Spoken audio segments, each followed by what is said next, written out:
அனைவருக்கும் வணக்கம். நாம் இப்போ பாக்கியலட்சுமி சீரியலில் என்னெல்லாம் சுவாரஸ்யமான விஷயங்கள் நடக்குதுன்னு பார்க்கலாம் வாங்க. நம்ம பாக்கியா செல்லியன் வீட்டுக்கு வந்ததுமே வாடா செல்லியா உட்காரு சாப்பிடுவா அப்படின்னு சொல்லிட்டு செல்லியனை கூப்பிட்றாங்க. உடனே செல்லியன் வந்து அம்மாவுக்கு நம்ம ட்ரிங்க் பண்ணியிருக்கிறதே தெரியக்கூடாது அப்படிங்கிற மாதிரி ரொம்ப மேனேஜ் பண்ணி பார்க்குறாங்க. ஆனால் நம்ம பாக்கியா கண்டுபிடிச்சிடுறாங்க. கண்டுபிடிச்சிட்டு என்னடா செல்லியா குடிச்சிருக்கியா, ஏன் இப்படி பண்ணிக்கிட்டு இருக்க, அறிவு இருக்கா இல்லையா, ஏற்கனவே ப்ராமிஸ் பண்ணியிருக்க அப்படி இப்படிங்கிற மாதிரி நம்ம பாக்கியா கேட்க இதனால் கோவப்பட்டேன். என்னம்மா சும்மா நான் என்ன சின்ன பையனா, என்ன பண்ணணும் பண்ணக்கூடாதுன்னு சொல்லிட்டே இருக்கீங்க, சும்மா நச்சரிக்காதம்மா அப்படின்னு சொல்லிட்டு கிளம்பி செல்லியன் மேலே ரூமுக்கு போயிடுறாங்க. ரூமுக்கு போனதுமே செல்லியனை பார்த்து ஜெனி என்ன பண்ணாங்கன்னா, வா செல்லியா எங்கள் டோரை ரொம்ப சத்தமாக சாத்திடுவேன்னு நினச்சேன், பாப்பா இவ்வளோ நேரம் தூங்காமல் இப்போ தான் தூங்கியிருக்கா, உங்கள் பாப்பாக்கிட்டேயும் வயிற்றில் இருக்கிற பிள்ளைகிட்டையும் ஒரே இடத்துக்குள்ள நான் ரொம்ப டயர்ட் ஆகிட்டேன், எனக்கு சின்னதாக ஒரு ஹக் பண்ணிட்டு போ அப்படின்னு சொல்லிட்டு நம்ம ஜெனி சொல்கிறாங்க. உடனே நம்ம செல்லியன் என்ன பண்ணாங்க, ஐயோ நம்ம ட்ரிங்க் பண்ணியிருக்கோமே, ஜெனி கண்டுபிடிச்சிருவாளோ, நான் ஃப்ரெஷ்ஷப் ஆகிட்டு வந்து பண்ணுறேன் அப்படிங்கிற மாதிரி செல்லியன் சொல்ல ஜெனி வந்து விடுறதா ஐடியா இல்லாமல் போய் ஹக் பண்ணுறாங்க.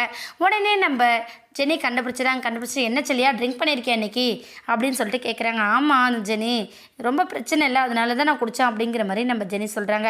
நம்ம ஜெனியும் கேள்வி கேட்குறத பார்த்து உடனே செல்லின்னு என்ன பண்ணுறாங்கன்னா, என்ன அம்மாவுக்கு மேலே சும்மா நீயும் கேள்வி மேலே கேள்வி கேட்டுட்ருக்க, நான் அடல்ட்டு ஜெனி, எனக்கு நிறைய பிரச்சனை இருக்குது, 1008 பிரச்சனை இருக்குது, அதெல்லாம் மறக்கணுன்றதால தானே இப்படி பண்ணேன் அப்படின்னு சொல்லிட்டு ஃப்ரெஷ்ஷப் ஆகிறதுக்கு போயிடுறாங்க. உடனே ஜெனி வந்து என்ன இதெல்லாம் ஆன்ட்டிக்கு தெரியுமா, ஆன்ட்டிக்கிட்டே இப்படி தான் பேசிட்டு இருந்தியா, உனக்கு 1008 பிரச்சனை இருக்குன்னு சொல்லிட்டு நம்ம ஜெனி கேட்குறாங்க.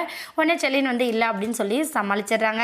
இன்னொரு பக்கம் நம்ம கோபி ராதிகா 2 பேரும் சாப்பிட்றதுக்காக உட்காந்துட்டு இருக்காங்க. அந்த டைமில் நம்ம கோபி என்ன பண்ணுறாருன்னா, நான் குடிக்கல, நானும் சிந்தையில் மீட் பண்ணிட்டு வந்தோம், நான் ஜூஸ் குடிச்சிட்டு வந்தால் வயிறு ஃபுல்லாக இருக்குது அப்படிங்கிற மாதிரி ராதிகா கிட்ட சொல்ல ராதிகா ரொம்ப சந்தோஷப்படுறாங்க. கோபி ரொம்ப தேங்க்ஸ், நான் சொன்ன ஒரு வார்த்தைக்காக நீங்கள் ட்ரிங்க் பண்ணாமல் வந்தது எனக்கு ரொம்ப சந்தோஷமாக இருக்குது அப்படின்னு சொல்லிட்டு நம்ம ராதிகா சொல்கிறாங்க. உடனே கோபியும் சந்தோஷப்படுறாரு.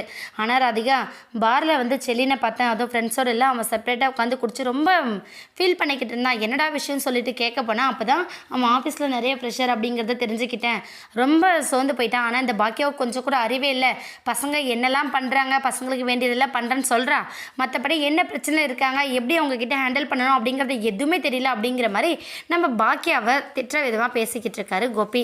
உடனே நம்ம ராதிகா என்ன பண்ணாங்கன்னா, போதும் கோபி, செலியனை எப்படி பாக்கியா வந்து குடிக்கணும்னு சொல்லிட்டு என்கரேஜ் பண்ணணுமா, நீங்கள் சொல்கிறது ரொம்ப தப்பு அப்படிங்கிற மாதிரி நம்ம ராதிகா சொல்லிட்டு கிளம்பிட்டாங்க. உடனே கோபி அப்பா எல்லா லேடிஸுமே இப்படி தான் இருக்காங்க அப்படிங்கிற மாதிரி நம்ம கோபி சலிச்சுக்கிறாரு.